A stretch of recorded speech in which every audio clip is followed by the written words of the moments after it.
o'clock. We'll go ahead and get started. First item is the Pledge of Allegiance. Pledge allegiance To the flag of the United States of America and to the republic for which it stands, one nation, under God, indivisible, with liberty and justice for all. Next item is public comment. The name I have down here is Mr. Ruiz.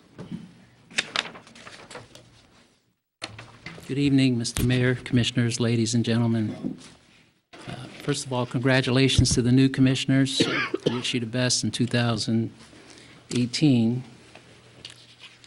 The reason I'm here tonight is I tried to get on the agenda and spoke with Mr. Dinkle last week and explained to him how important it is that the new commission understand what mess the last commissioners left.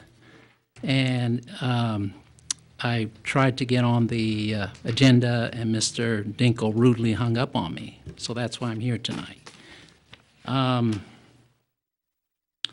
The commissioners and Mr. Mayor, I'd like to bring to your attention of a pending lawsuit against the city, and the Honorable Judge Rozier is residing over that case. He's awaiting an answer from the city.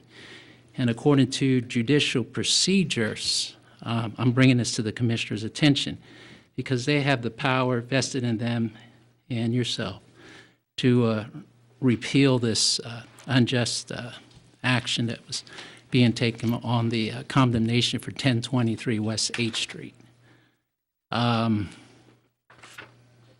The understanding that I have is that they're supposed to take bids tonight, and I'm hoping that the new commissioners will use wisdom and wise prudence before voting on this. And if nothing else, stepping back and looking at it and seeing both sides. What we have is the People's National Bank and Trust for case history. The burden of providing that no genuine issue of material facts exists on the moving party. The record is reviewed in light of most favorable to the party against whom the motion is directed. Glenn versus Fleming. The granting of their decision where there are no genuine issues of material fact are undetermined. Willard versus City of Kansas. If factual issues do exist, they must be material to the case to preclude this decision. Beacon versus Mercy Hospital. So basically, we're in a battle against the city to save our property. And I only ask that you be fair and that you at least listen. I don't think it would be very wise for our new mayor and commissioners to make a rash decision without understanding everything. And if nothing else, just give us a chance. And I'm here for questions. As far as the property, it wasn't in my name yet. The property was condemned before we even had a title. We were never sent or given any kind of dispensation of time to repair the property. We were getting it up to codes in the process in good faith, not really knowing what we're doing, just trying to protect our property. So it's got new water service, electric service, and gas service, and all these problems will be, the city would pay for it if they tear it down. Time is up, Mr. Ruiz. Thank you. Thank you. Next item is consent agenda.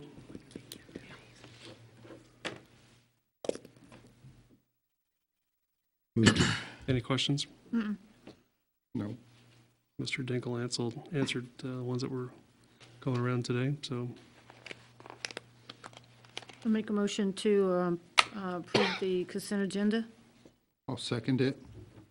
been moved and seconded. Is there any further discussion or comment? Nope, none All here. in favor of the motion respond by saying aye. Aye. All opposed, same sign. Motion carries 5-0. Next item is new business, consideration to award the demolition of the property at 1023 West 8th Street. to Glessner Dirt Excavation in the amount of $3,850. Mr. Carmen. Mayor, commissioners, and new commissioners, I think you all know who I am by now. If not, I met Mr. Albritton here just last week. Yes, sir. Chief, I know, and Jeff, welcome aboard, all of you. Thank you. I'd like to give you gentlemen a little background on what's going on here. We're here tonight because I was asked to solicit bids for taking the home at 1023 West 8th Street. This actual condemnation, I believe, started in September of 2016. So it's not something new. This has been going on for quite a while. There was some questions about ownership. We backtracked, as the mayor knows, and vice mayor. We actually repeated the whole condemnation process Yeah. because we didn't feel like fair notification was given, who owned the property, and so on. So there was ample time for the owner to make repairs, legal repairs, have authorized contractors do the work. And this is where we are today. Well, I would also add that even though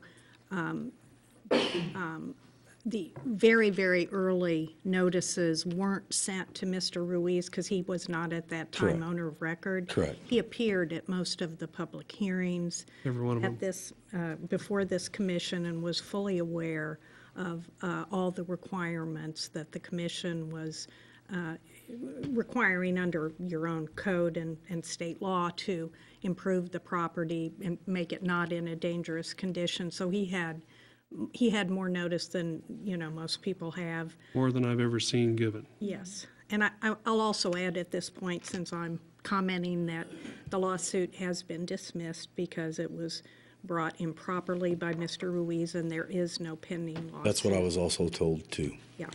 So there is no pending lawsuit against the Thank you. city right now. Thank you for the update on that. Needless to say that this has been going on for 2 years or more. The previous commission knows, and you gentlemen and ladies are more than welcome to look at the file. There's 3 different sets of pictures in here. And you can see from the progress in the pictures that from 2 years ago, from the initial set of pictures to the second set of pictures when there was a question about ownership, and then the last set was before I solicited bids 30 days ago. So there's 3 sets of pictures, and you can see, if you'd like to look at them, that there hasn't been much change or progress in this matter. The exterior of the home is really what we were questioning, and the mayor summed it up pretty much in a nutshell. It hasn't been completed to what we requested, or even to make it a habitable property. So I went and solicited bids. We put it out there. There were some issues, I guess, with the newspaper. I think Mr. Dinkle straightened that out. We did get our bids back. There was one issue, though, with the bids. When we send out bid documentation, one of the bidders that solicited or put a bid in didn't show up for the required pre-bid meeting. It's mandatory. It's right in our, and I have that piece of paper to show you, gentlemen and ladies, that it is mandatory. Anytime you do a project, if you don't show up for the bid meeting, your bid's thrown out. And they knew that they needed to be there? Yes, all 3 of these gentlemen, for as long as I've been with the city, have done condemnations. They know exactly what the process is and what's required. So we actually received 2 bids. But the low bidder was there. What was not at the pre-bid meeting? Low bidder was not at the. Oh, okay, sounds good. Yeah. Is there a way Blix that they Blix could've- Construction was not present. They know that they have to be there. But if you get tied up, is there a way to call in and say, hey, can I meet with you at another time? Is that possible? It was possible if he calls and asks me that. He never did that? No. Okay, No, it didn't make any effort at all, Mayor. understood.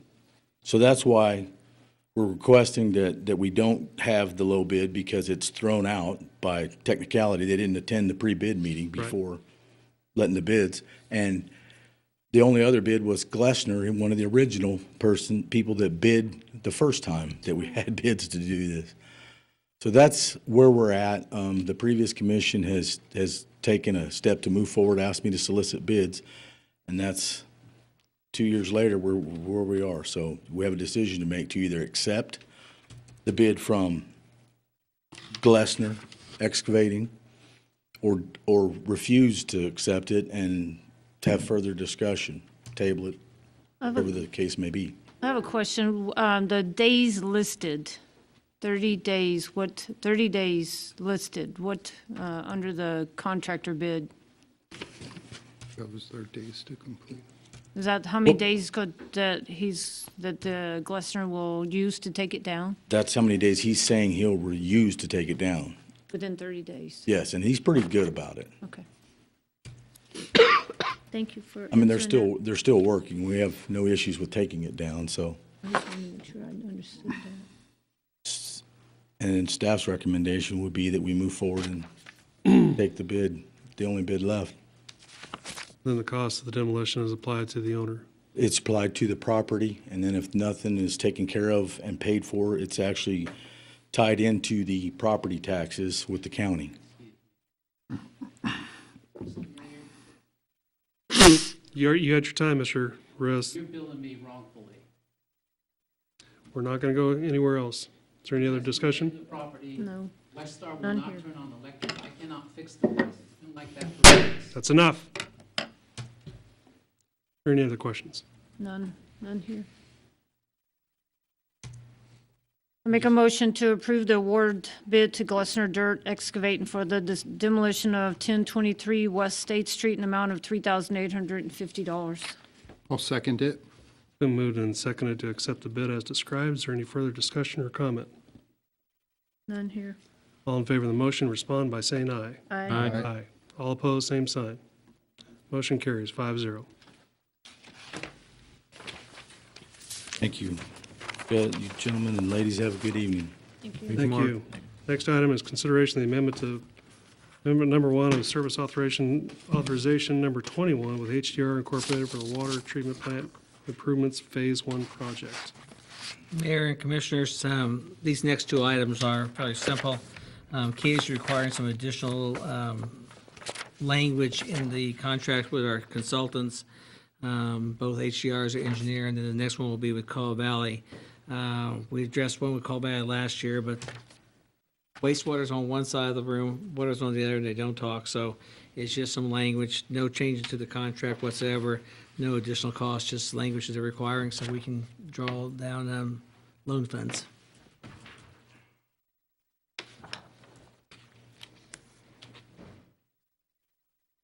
I'm requesting authority to sign those.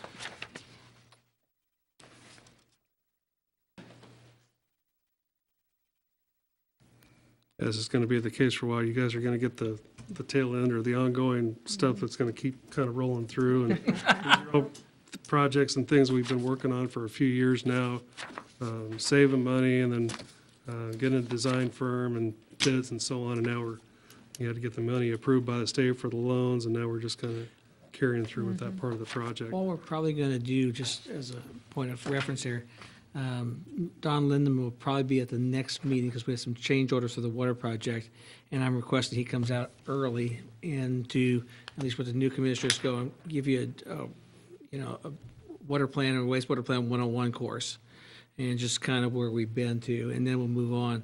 You know, down the road, we have phase 2 and phase 3 planned. Of course, we gotta get down to phase 1 first and keep building funds and keep working towards that, but that was broken down into 3 phases. Phase 1 was gotta have, Critical needs. phase 2 is need to have, and phase 3 is wanna have. I mean, those are kind of basic needs, and we're getting there. And We're really funding Phase 1. Right. And if I'm not Little bits of mistaken, Phase 2.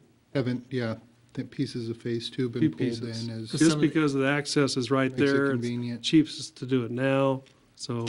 Well, what happened, and this is more on the wastewater plant, not to this water plant, was especially in that plan, whereas when they got into it, it's like, and Viola says, oh, this might need to, so we go, it was a phase 2 piece, but we do it now, but as I think Don mentioned, when you pulled that string on the sweater, it just kind of started coming apart more and more, so to do this, you had to do this, and you had to do this. And even though we had some additional costs, and we'll have some in the water plant too, a lot of those are costs that are based over the 3 phases. We just had to move some phase 2 into phase 1 because, like, as the mayor said, it makes sense. And it's the best use of our funds and moves us forward. Cheaper in the long run. Right, while we're in the motion of doing everything. And you're also remodeling, anybody's remodeled an older house, and those is very well. Don't get me started. The money pit, right? This appears to be boilerplate language that is required by federal and state regulations. And it just wasn't It's included. not changing the substantive obligations. I make a motion to approve the amendment. I'll second. It's been moved and seconded. Is there any further discussion or comment? All in favor of the motion, respond by saying aye. Aye. All opposed, same sign. Motion carries 5-0. Next item is consider the amendment to the on-call engineering agreement with Caw Valley Engineering for the water, wastewater treatment plant projects. Same thing, this is Caw Valley does most of the testing and on the projects, and again, it's the same language.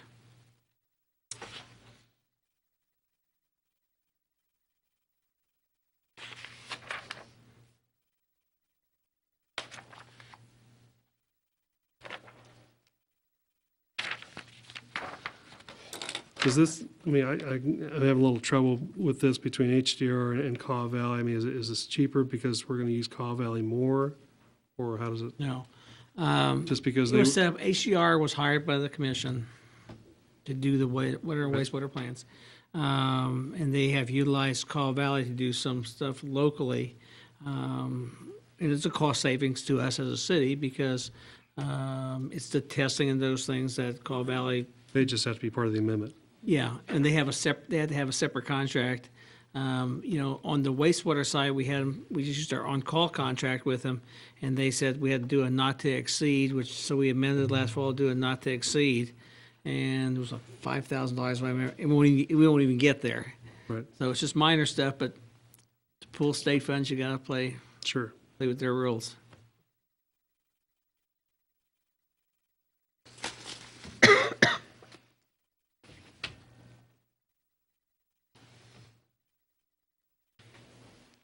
Make a motion, we amend the on-call agreement with Caw Valley Engineering. I'll second. It's been moved and seconded. Is there any further discussion or comment? None here. All in favor of the motion, respond by saying aye. Aye. All opposed, same sign. Motion carries 5-0.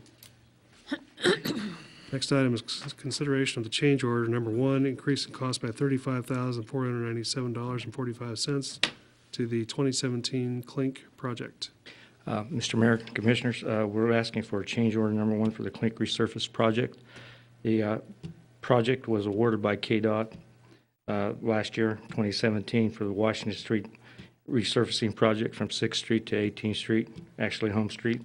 The project involved sidewalk improvements, new storm drain inlets, mill and overlay of asphalt roadway. Sidewalk improvements consist of excavation, remove and replace curb and gutter, remove and replace concrete sidewalk, and remove and replace the handicap ramps to meet the current ADA standards from 6th Street to 10th Street. During the sidewalk improvement phase, the construction overrun was encountered due to having to meet requirements for the ADA ramps and the tie-in of existing concrete sidewalk. Change order number 1 reflects the cost to make the concrete improvements. On change order number 1, item number 5, removal of concrete curb and gutter for $4,851.30, and item number 6, combined curb and gutter for $10,753.20 are non-participating items in the Clink project. So the city's contribution for the change order would be $15,604.50. At the end of the completion of the Clink project, KDOT would reimburse the city for 50/50 share of their remaining sidewalk-related items, which is a little over $19,000, and our share would be $9,946.48, which we would receive from KDOT. So we are asking the request for the change order number 1 for the Clink resurfacing project, and Mr. Chad McCullough and Mr. Leon Osborne from Caw Valley are here to answer any questions you might have.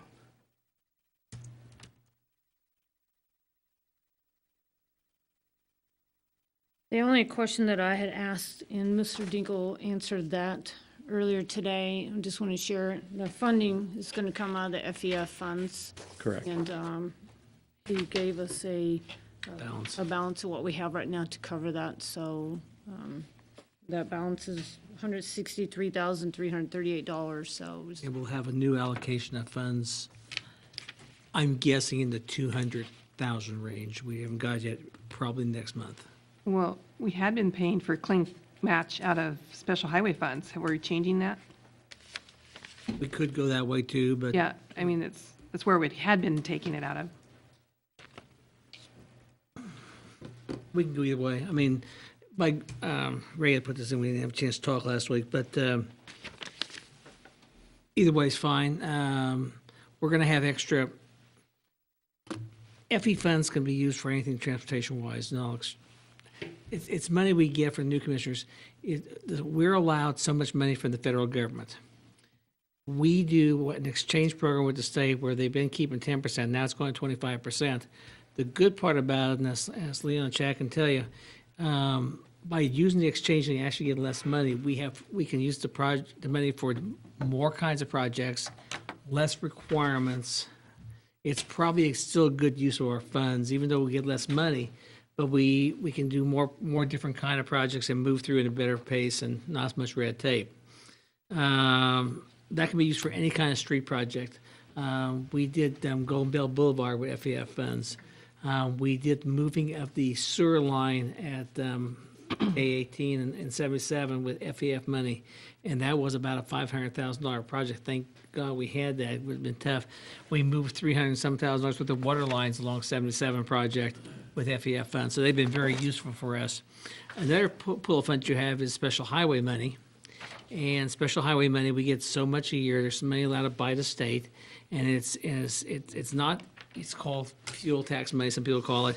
It's not based on the amount of fuel you sell in your city, because every single city in the state of Kansas gets special highway funds. It's based on population and things like that. Because even some small cities, when I grew up, a population of 200.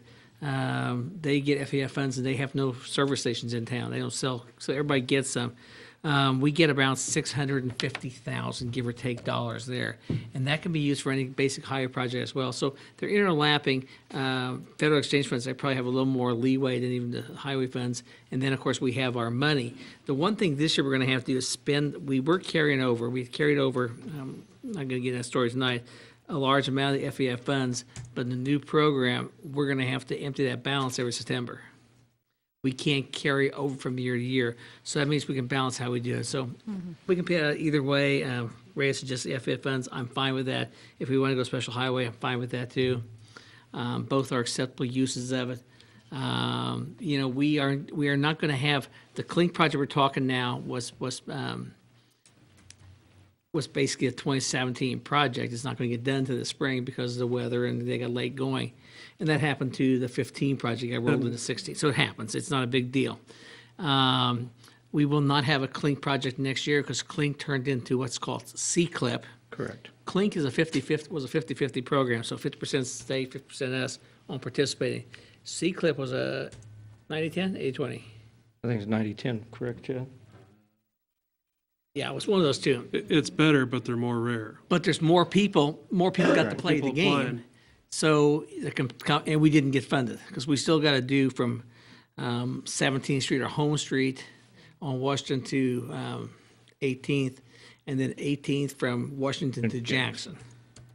And they'll take care of us then because, we've done everything with Clink money in the last 3 years from Franklin to, on 6th Street, Franklin to Washington. And then when this gets done, we'll have Home Street or 17th Street all the way down to the roundabout will all be pavement that's been resurfaced in the last 3 years, 2.5 years. And so, Really maximize our dollars. yeah, and it was done at basically 50 cents on the dollar. Now, the change we did have on this project, and Chad, tell me on this one, is on Washington Street where we're at now, like from between 6th and 7th and 7th and 8th, where we have on-street parking. Explain it. You do a better job than I do. Would please? Yeah, Yeah. you've got the additional lane on each side through the downtown area where you've got parking on both sides. We used to have been able to include those, but no longer, right? Correct, yeah, that's a non-participating item. Used through to the be Clink. included, but yeah. Yes, when we did Applebee's downtown, they paid for it, but they changed that here a couple of years ago. Same with the ADA, we didn't used to have to do all of these ADA sidewalk improvements either. It was just the street resurfacing, but the federal government found out that KDOT was using these funds and not improving intersections that had sidewalk ramps that didn't meet ADA, and so they started forcing that on all these projects, and that's kind of where we've gotten into this particular change order is, this is the oldest stretch of Washington that we're doing now. We knew it was going to be the worst, and it's kind of that same thing you're just talking about, remodeling an old home. You get into places that, you thought you could stop here with it, but once you started tearing stuff out, you're like, yeah, there's no way we can't take the rest of this out. And that's, Ray's guys actually saved the city some money because the city's crews replaced a bunch of valley gutters so that they would have some place to tie in with the sidewalk ramps.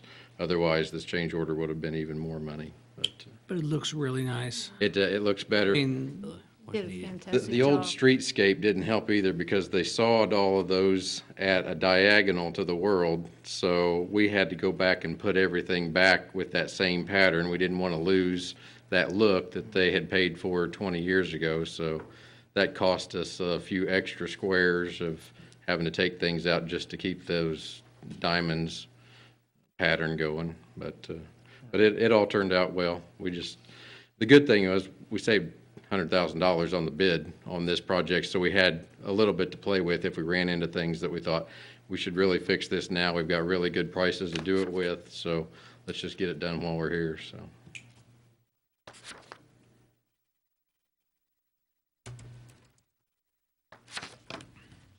What is the will of the commission?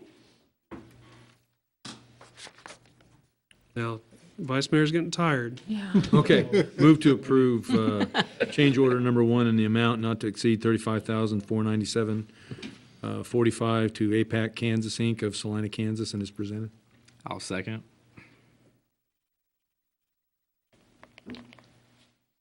That's been moved and seconded. Is there any further discussion or comment? None here. All in favor of the motion, respond by saying aye. Aye. All opposed, same sign. Motion carries 5-0. Thank you very much. Thank you, Mr. Mayor, Commissioners. Next item is consideration to purchase laptops for the police patrol vehicles from CDW in the amount of $26,937 and have the KA Com install them in the amount of $11,242. Mayor, Commissioners, Captain Fitzgerald from the Police Department representing the department. The department seeks to approve to purchase 10 new laptops for the patrol vehicles. This would also include mounting hardware and installation by KCOM.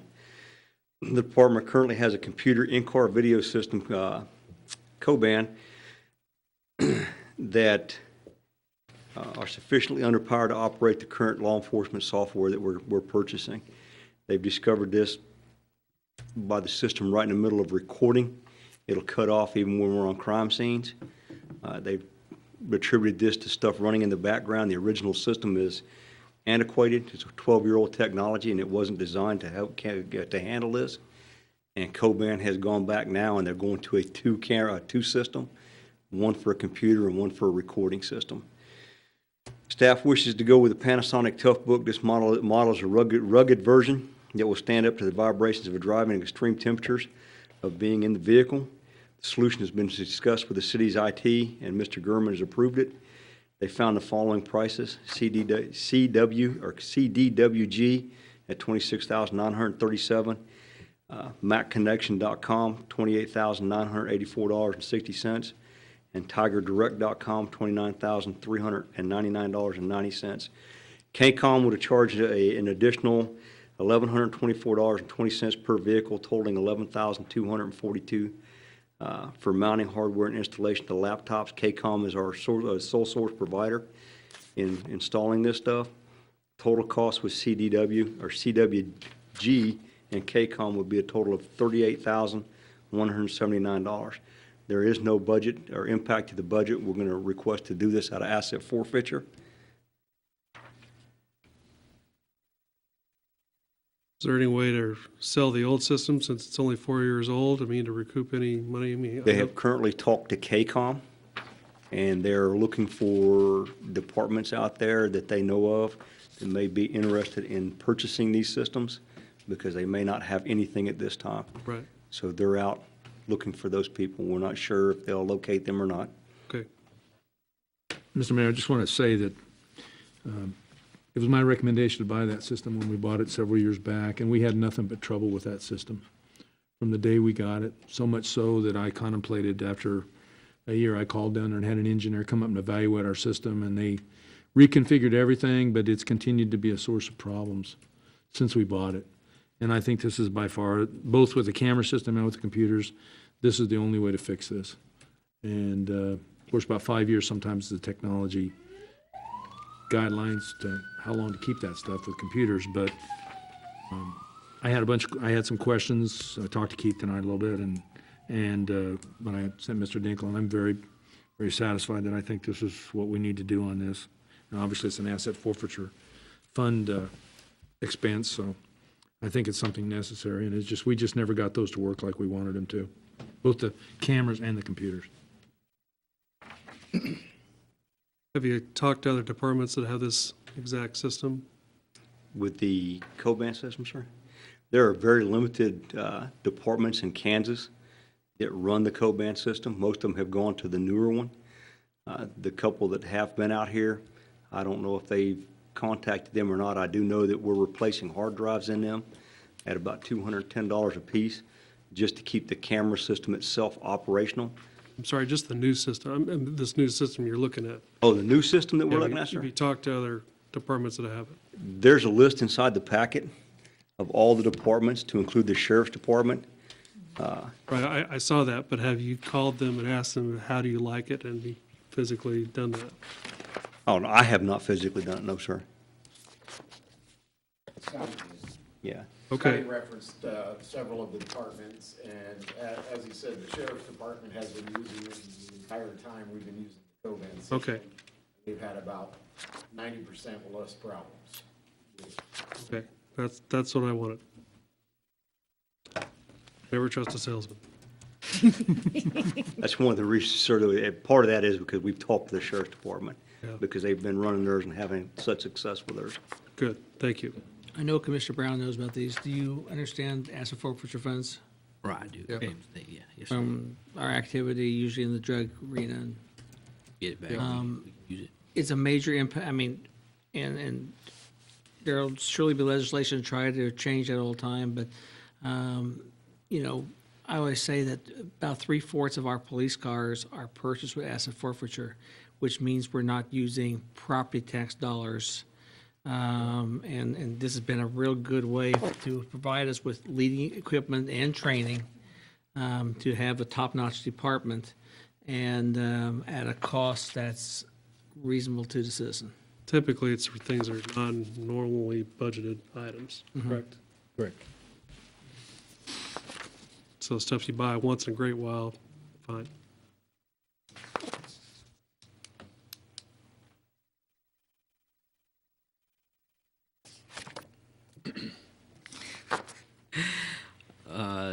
I make a consideration to purchase laptops for police patrol vehicles from CWG in the amount of $26,937 and have KCOM install them in an amount of $11,242.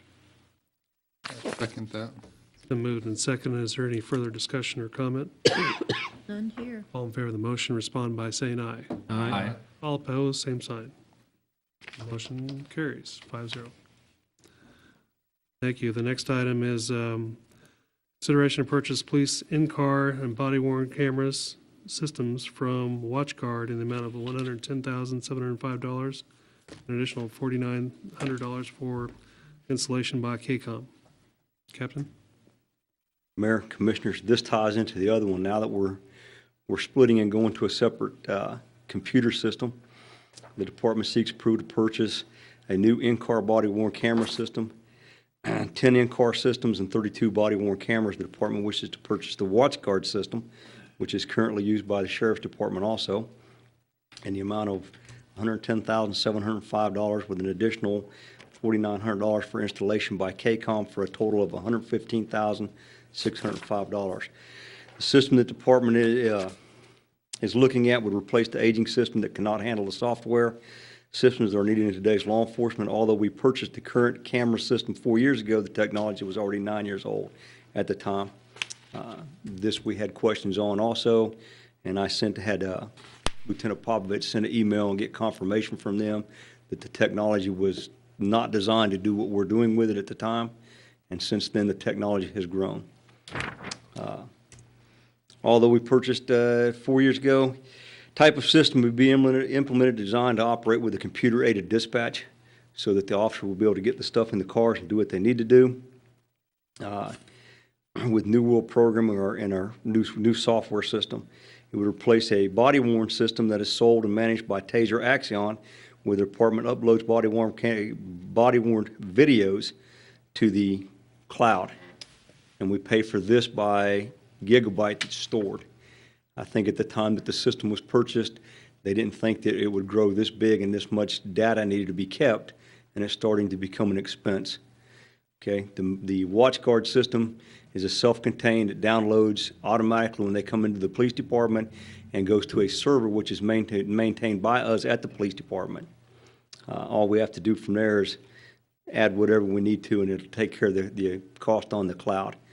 The intent in the long run is to have our audio-visual guy eventually go through and officer per officer download the video that's in the cloud, and hopefully when the contract ends with them, we've got everything downloaded and we don't have to pay anything else to maintain that in the cloud. They looked at the WatchGuard system and they considered a sole source provider because it has certain things that nobody else does. It's got a post-recording that if the officer is on the scene and then activates the camera, it will go back just like an in-car camera would do, 45, 50 seconds, depending upon how they set it, and it would capture that recording forward, which is a lot of times you see something happen, you respond to it, you activate your camera, and it goes back and catches the incident. He did talk to other people here in Geary County, but there are 143 other Kansas law enforcement agencies. There was an attached list inside of the packet. WatchGuard become a sole source provider because they didn't obtain any other quotes for this in the amount of $110,705. KCOM would install them for $490 per system at $4,900 total, with a total cost being $115,605. There would be no budget impact because they would take this out of asset forfeiture to replace the aged system.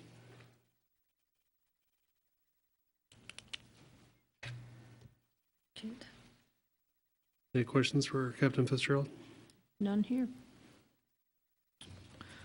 I make a motion to approve the purchase of police in-car and body-worn camera systems from WatchGuard in the amount of $110,705 with an additional $4,900 for installation by KECOM.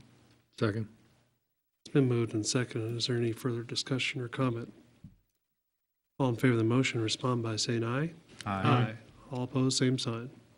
Motion carries 5-0. Thank you, Mayor, Commissioners. Next item is consider the request to apply for assistance to the firefighters grant with a 10% match on $77,500 for a new fire engine. Chief Johnson. Mr. Mayor, Commissioners, Junction City Fire Department is requesting approval for the Board of Commissioners to apply for the 2017 Assistance to Firefighter Grants to replace a 2006 Pierce engine known as Engine 3. This apparatus is in need of repairs to the engine, fuel system, air brake, structural frame to return to service.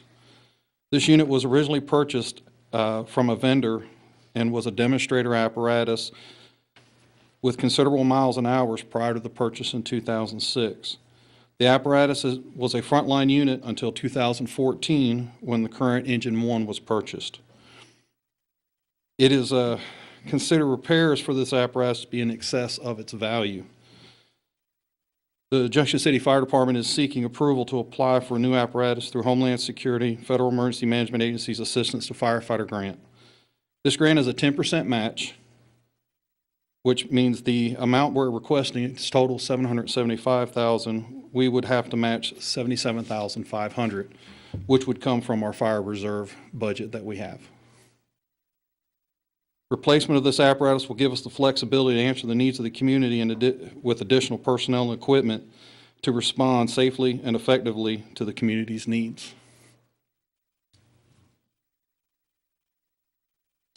Any questions? This is the oldest truck we have left, right, Chief? It's the Everything oldest else- truck in our fleet, sir. Everything else is new? Yes, sir. What has happened with this truck is the tank, the water tank itself had a leak in it. And the leak was in a position where we couldn't really see it to know it was leaking until it was too bad. Once the tank was taken out, we found the fuel tank had a hole rusted through it. So water got into the fuel system, which took out the motor. The air tanks, the air brakes, and the whole brake system would have to be replaced because the tanks on the air brake are now deformed, so they do not meet DOT standards, anybody's standards. And also the rust on the frame itself, about a 1/4 inch of metal is gone. So the framing of the truck, to send this truck, we would have to send this truck back to probably a manufacturer or vendor that refurbishes. And you're looking at a $250,000, $300,000 refurbishment. Just the estimate that we put up for $133,000 was just a guess of what it would take. But doing some more research, refurbishment of the truck to get it to the current standards would be expensive. So this truck right now is basically This truck is out of service. out of service. We're not, we can't use it. I remember there was something a few years back about the wheelbase on this being smaller than the normal Yes. vehicle, and then there was a weight issue that they had to put some weights on the front of this thing to Yes. make it work, to It was basically a Up for show that? truck that the manufacturer put together to show all the different options you can buy on a fire truck. And at the time the city purchased it, we were in need of a fire truck. And then we had to make adaptations to the truck to have it fit our needs. With this AFG grant, we'll be allowed to sit down, work out what we need, and get the truck that we need. it was a truck that used to respond to all the interstate. It was the, Yes, sir. It was at Station 2 for a while. I was at Station 1 first, then Station 2, and then it was moved to reserve. And just so everyone understands, this is just to apply for a grant to do this. It took us several years to get a grant for the aerial truck. 5 And tries. so, yeah. and 5 we years to get the last one. Finally got that. I mean, at AUSA, we were able to been a few years and we finally got that to happen. So it may not be for a while. So I mentioned some strategies to Mr. Dinkle about how to pursue it. So Exactly. We were, it's not a given. through the Chiefs Association and through other associations and agencies, along with our political representatives, we can get the word that we need this truck. For us, mutual aid is minimal.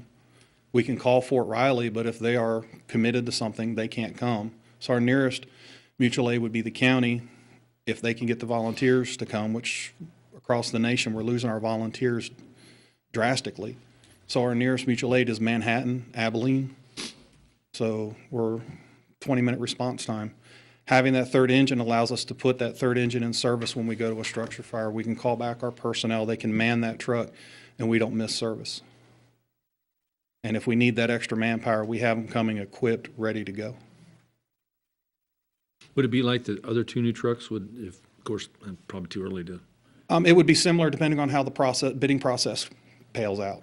But they would be what we call rescue pumpers, which is basically the whole fire truck plus a rescue body, so that it would carry as much equipment as possible. Because we are an all hazards agency, so whether it's water rescue, hazmat, vehicle extrication, or technical rescue of some kind, we can start the process until the support equipment arrives. Thanks, Chief. Any further questions for Chief Johnson? None here.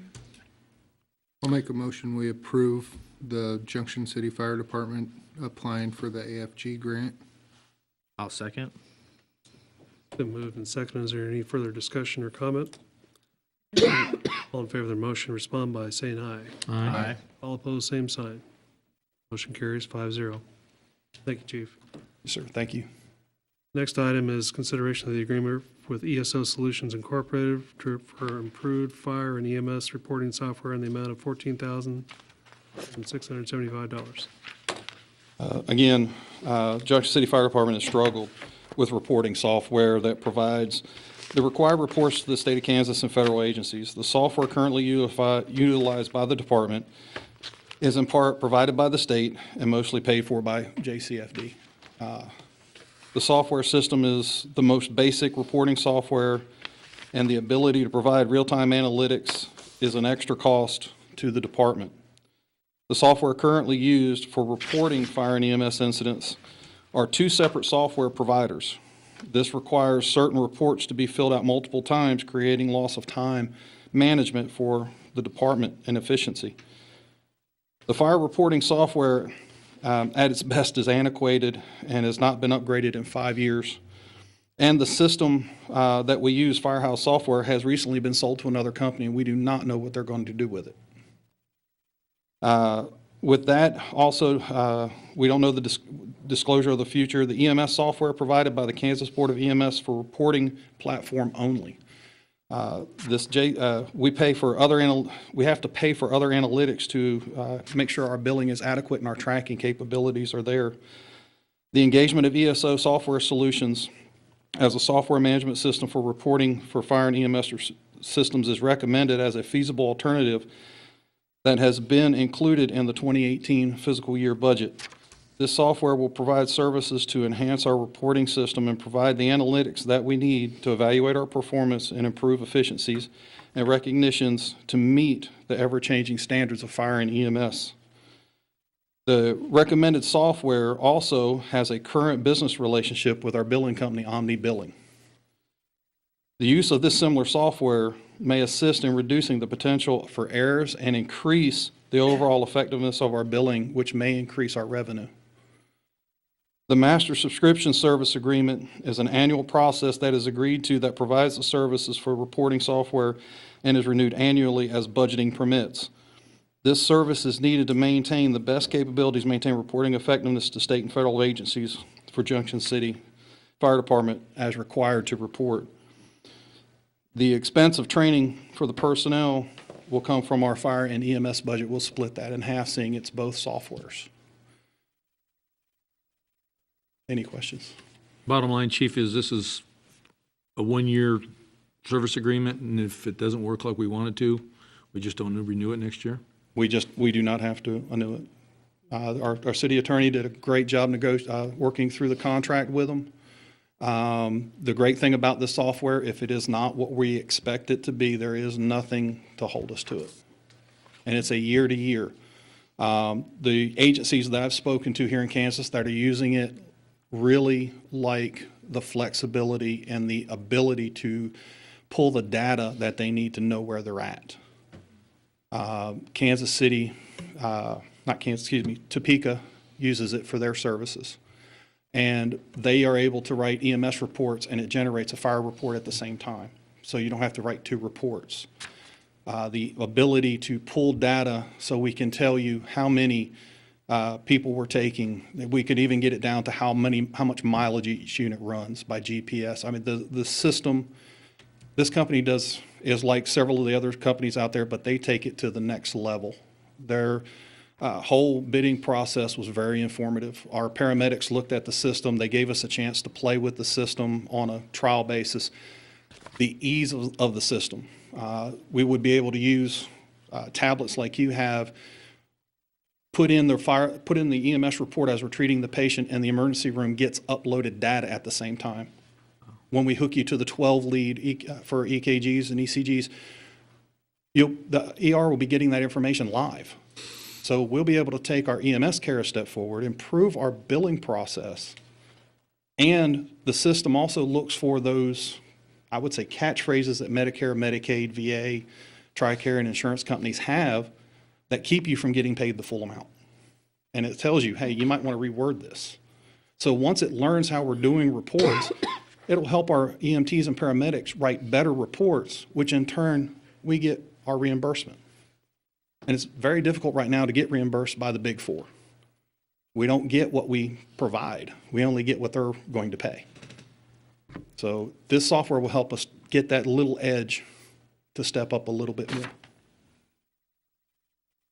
Chief, you mentioned about if you're doing a report and it's going to go straight away, like into Gary Community Hospital, for instance, is that something that when you get the system that you're going to have to make that connection in order for that to function and work? They give them a log on.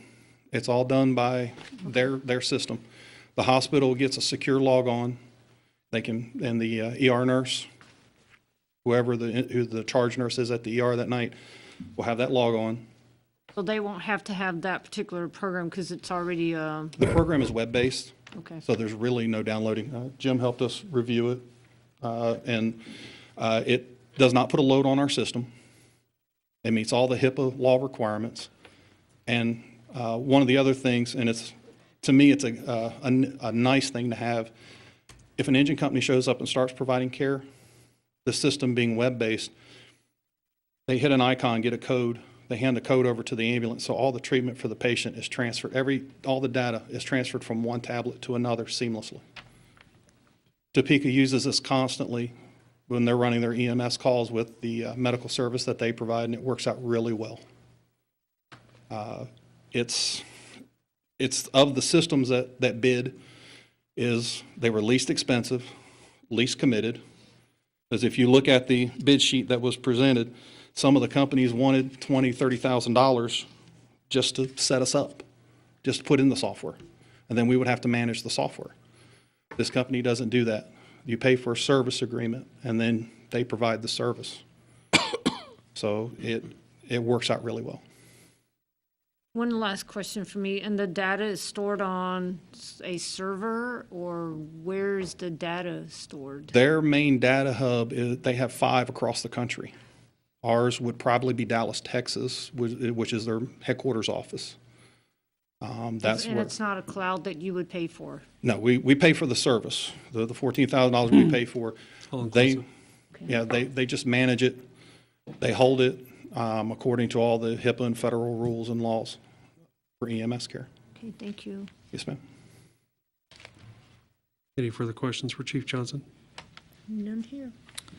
I make a motion to approve the agreement with ESO Solutions Incorporated for improved fire and EMS reporting software in the amount of $14,675.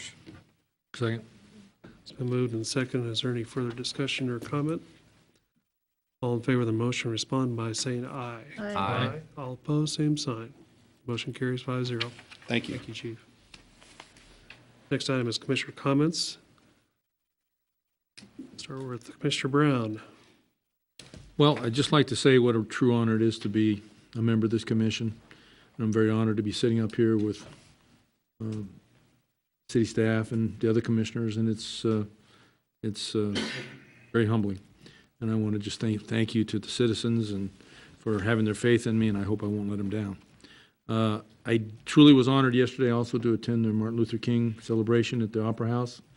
That was a very, very powerful presentation, and I really enjoyed the time over that. That was wonderful. The cold was something else walking around that block. Checked it later, it was -5 degrees when we did the walk, but again, that was a wonderful presentation yesterday. Just want to thank everyone, and that's all I have, sir. Thank you. Thank you. Mr. Albritton. I just kind of want to second those comments of Commissioner Brown.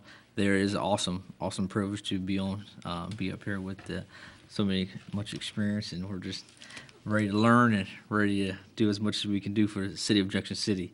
I did this last week, did get to attend the animal shelter board, and there we learned just some facts and figures of last year's numbers, just to share with everybody. We had animal shelter collecting over 722 dogs and 618 cats, which I was pleased to, they were pleased to announce that they had a 95% overall of keeping them alive. So I was glad to hear that as much. The other things were fairly general. We're just working. Animal shelters working with the police department to get a new animal control officer. I think they were kind of in the works of that. So we had a really good meeting with that. Also, I did have the privilege to attend the MLK ceremony as well with Commissioner Brown Commissioner Fitzgerald. Like I said, was a really, really good. I would thank all the people the committee that put those things together. It was not easy. Those come together with a lot of hard work and a lot of late nights, early mornings. So I would commend everybody because it really showed up and it actually went without a hitch and was a very, very good presentation. Even though, like I said, it was a little cold, we did make that block. It was pretty cold, but other than that, that's all I have. And just glad to be here. Thank you. Mr. Underhill. No reports yet on the committees that I was appointed to. We have meetings later this week or next week in some of those cases. And so I actually don't have anything to report. Very well. Yep, that's it. Short and sweet. Vice Mayor. That means I get to talk double. No. I'm You have to I'm match just that. kidding. I'll do this quick. Just a couple things I'd just like to say. I was honored and pleased to go to the Martin Luther King event yesterday as well with my fellow commissioners, and very powerful event. Great attendance by our communities here, so glad to see all the people that came out for that. Two things I'd like to speak about. First one is going to be the Delivering Change to Healthy Babies in Geary County Perinatal Coalition. They were pleased to announce today that the Geary County infant mortality rate has decreased for the 5th straight year in a row. So that was a big thing. So if you got Facebook, they had that big announcement out there as well. So that whole group of folks have done a tremendous job in the medical field and to help in that area. The other thing I'd like to mention is I do sit on the Military Affairs Council board. We didn't have our meeting this month because of the weather, but one of the things that was brought to light last year whenever I became the chair was looked at different ways of how to engage more with the military.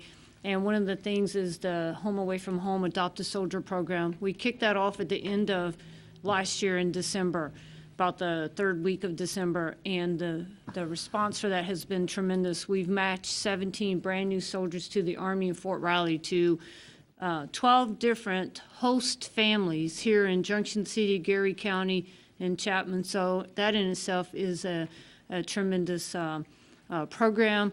The host families, a lot of them have already met their soldiers, had them for lunch or out for an event or something like that, and the feedback is very positive for both that soldier and the family. So host families are making that new soldier to the Army in the Fort Riley feel really welcomed here in our community. And sir, that's all that I have to report this evening. Great. Thank you. I'd like to welcome our new members. You're doing a great job, and I know it's a lot to kind of contend with and get used to, but you're doing really well, and I look forward to working with you more.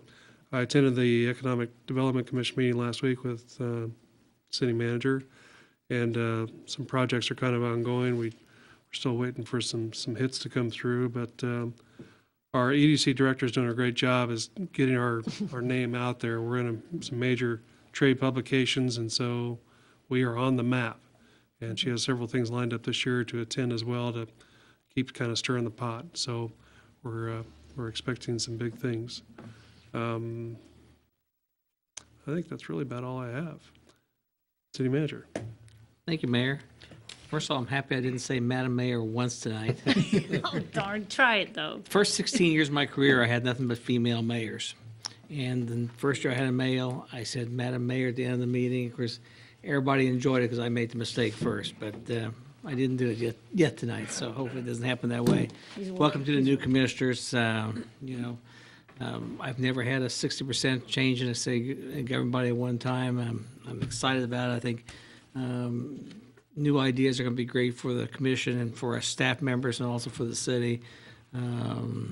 We down-aged a bunch. I think that's important for the community. I've always said probably one of the biggest things out of the school bond elections this fall, getting to school for the community is big stuff, but it was led by the 20 and 30-somethings, and I think that's important for our community, and I'm very looking forward to working with all three of you and the remaining two as we move forward in the community. I want to give kudos out to our fire department. Chief Brown and his department did, I think, a valiant effort in working with the city of Wamego when they had the loss of a fireman over there, and he may feel even more with it. We covered some shift over there so their people could do all the things that are needed in the funeral area there. So very important. I don't know how many water lines raised people have fixed. I've lost count. And I got a feeling we're not done. And we keep get those, but those guys do valid efforts on behalf of the citizens, and they just get it done. I think that's good.